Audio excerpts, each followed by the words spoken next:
What is up, guys? Watch Vendor King here. In today's video, I'm gonna be taking you guys through a no machine leg day. Okay, if you guys don't have any machines at your gym, or if you don't have any machines at all at home, you guys can do these exact same workouts. All you're gonna need is a dumbbell, you're gonna need a bench, you're gonna need a Bosu ball. If you don't have a Bosu ball, you can get a foam roller, and that's pretty much it. Okay, guys, I don't want any excuses saying that I can't do leg day because you don't have the equipment. You have everything that you actually really need. Okay, so let's jump right into the workout. First things first, guys, we're gonna jump right into doing some warm-ups and opening up those hips.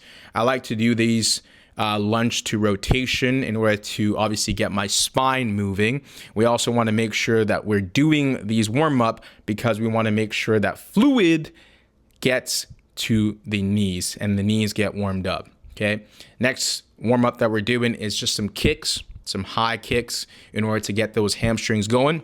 If anyone played soccer, you'll know exactly what I'm talking about because this next one is a hip opening one to open those hips. Although it's not like we're going to be using any squat, doing heavy squats, but still opening up that hip is important. So we jump right into our first workout. First workout obviously is lunges. Pro tip for you guys, just make sure that you guys aren't overextending when doing your lunges. Otherwise, when you overextend, you're also going to activate those glutes. Not to say that your glutes aren't going to be activated, but if we want to put a lot of pressure onto the quads, we want to make sure that we're not over lunging. Okay, don't over lunge, and make sure you're going straight up and straight down when doing these lunges. Otherwise, like I said, you're going to activate your glutes. Okay, so when I do these for about 2 sets to 10 to 12 reps. That is the rep range, and obviously the heavier you go, you might reduce the rep range, but I'm just going moderately heavy with this one. Next exercise we're going to be doing is a Bulgarian split squats. Now, I'm not going to lie, guys, I seriously hate the Bulgarian split squats because these things are a quad killer. If you've never been destroyed on legs, this is going to destroy your leg. Again, guys, if you start to feel it on your glutes and your back, you are probably overextended with your legs. So make sure you're not taking too far of a foot placement and it's just quite neutral. Also, when you're doing these Bulgarian split squats, you want to make sure that you're not having that resting leg heavy, meaning you don't want a lot of pressure on that heavy leg. Otherwise, you're just doing both leg day on both legs, which you don't want. So once again, straight up and straight down. And before you know it, once you get to 8 reps or 10 reps, your legs are going to be dying.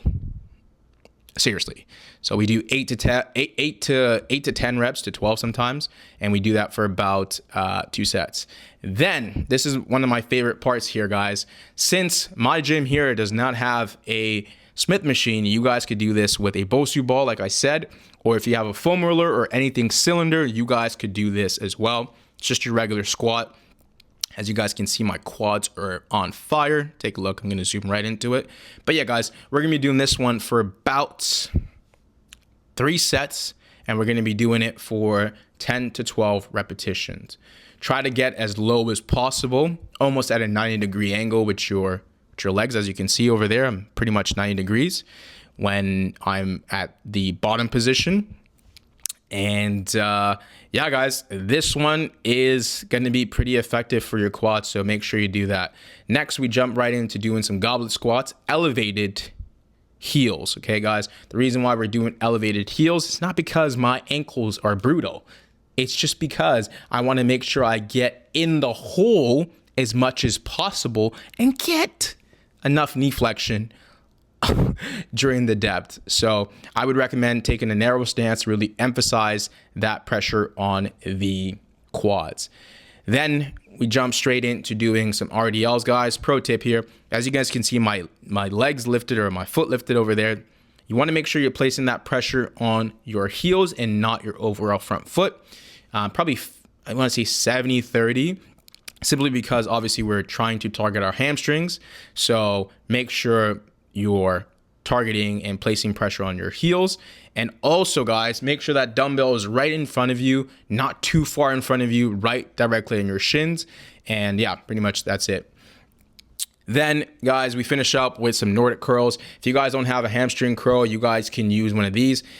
Pro tip, guys, for you is to make sure that you keep your core tight. Otherwise, the ball is going to be moving left and right. As you guys can see there, I have a leg press machine, but I'm showing you guys this exercise because if you guys don't have equipment, you guys would be able to do this as well. But pro tip, make sure you guys are keeping your core tight, like I just said. And if you don't have that one in particular, a Bosu ball, make sure you just grab anything, I don't know, slippery and put it on the floor, and you could drag your heels to your butt.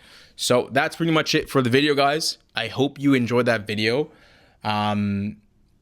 Yeah, I hope you enjoyed that video, and let me know in the comments what you guys want to see next. If you guys are still having excuses on not being able to do legs, then I don't know what to tell you guys, okay? So hope you guys enjoyed that video, and until next time, take care.